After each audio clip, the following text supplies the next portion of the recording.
Well, you're ready to delve into the murky world of oil spills. I've been doing oil spills and been involved in that industry for 30 years now, so walk over this way here. Does that work? Oh, I can hear myself. Wow. So we participated in the Wendy Schmidt Oil Cleanup X Challenge, and we were very fortunate to win. Hooray, thank you very much. X Prize, you know.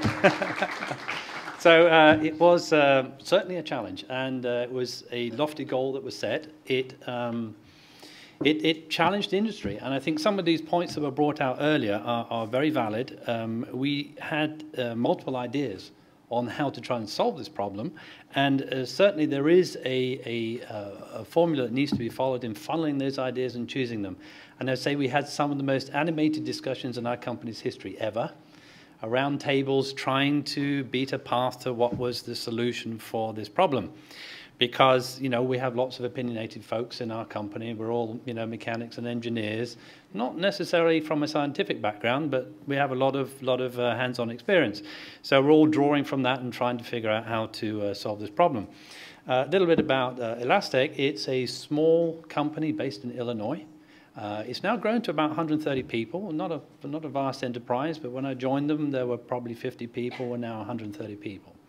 So Donnie Wilson is the founder of the company. He's the guy in the hard hat at the back. You may have seen him on TV. He's the great thing out of the X Prize win is we got lots of PR and publicity, and it's helped to raise the stock of the company.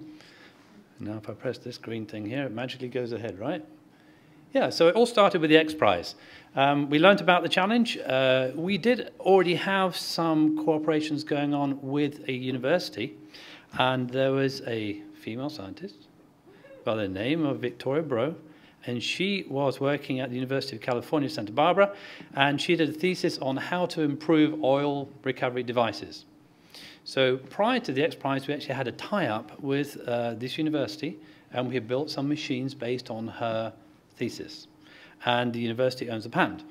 So we had a basis, a product to start off with, and we built upon that idea. So it was very good timing. We were thinking about doing something with this idea already. So just to quickly surmise what the challenge was, it was to design a new generation of oil spill cleanup technology. Put my teeth back in, excuse me. And 10 finalists were chosen out of approximately 350 entries, and the purse prize was $1 million for the first place, 300,000 second, 100 for the third. So quite a significant prize for our industry. And on the left is the winning technology, and I can go quite a lot into how it works, and I'll share a little bit with you if you like. But the challenge was to go down this tank, and the tank was completely filled with oil. Now, just the cost of oil in itself is quite substantial, and I believe the foundation got support from Shell. $1 million worth of oil. There you go, $1 million worth of oil. So if we were going to go and do this by ourselves, we would never be able to afford this scale of testing. So that was a great motivator, that we were going to be able to bring our idea to the competition, that we're going to be able to test in some conditions that we wouldn't ordinarily be able to do. And that was a great motivation for us. There was, and it must be said, that a big commitment from ourselves. We are a fairly major player in the industry, but we had to build this great big machine on the left. We probably wouldn't have built such a large machine if we weren't going for the competition. So that machine there has got 4 great big pumps in it and a whole bunch of spinning discs, and there's hydraulic power units and things to operate it all. Truth be told, we probably spent about half the prize money to win the prize. So it's a fairly major investment. So your model does work. So we had to achieve a certain oil recovery rate. We had to pick up a certain amount of oil off the surface of the water, and we had to do it with a minimum efficiency. We can't pick up the whole ocean. We have to leave the ocean where it is. We only want to pick up about 30% water, because you've got to transport all that oily liquid back to shore. So if your oil spills 100 miles offshore, now your ship's full of water and not oil. So it's important to be efficient. The target that was set was double the highest recorded recovery rate previously tested. So it was a pretty lofty goal. And we ended up actually doubling that target. So I think our nearest rival doubled it. We quadrupled the previous recorded maximum recovery rate. So a major achievement. So why did we compete? We saw, of course, there was a financial reward, but it also would provide a lot of credibility for our company. You know, we're still fairly small in the industry, but this really will be, you know, the icing on the cake, so to speak. We had some technology with potential. It gave us an opportunity to do some large-scale testing, which would have been pretty expensive to do on our own. We did have the infrastructure in place and the financial stability to make it happen. I think there were a few competitors, you know, your garage entrepreneurs that were struggling a little bit to try and, you know, come up with such a big machine that would meet the challenge. There was support provided by the oil industry, our customers, and there was a big potential for spin-off products and financial gain and offset the cost of the R&D. So some of the risks for us, it was a pretty significant investment to build such a prototype. We weren't sure it was going to work. And a short lead time. So we only had a short time frame to make this happen, which meant a big investment again in extra material costs and overtime for all the fabrication. And it's something you touched on before. There is a potential risk here for you know, manufacturers. You know, what if we come up with a machine and we, you know, tout it as being the best and it doesn't do so well? You know, a competitor could take that and say, well, you know, you're not as good as you say you are.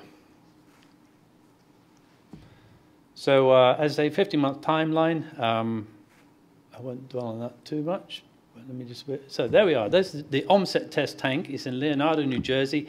It's 665 feet long. We've got this bridge on the right-hand side, and that bridge moves down the tank, and you tow your machine behind it. So it's simulating what you would do in the ocean.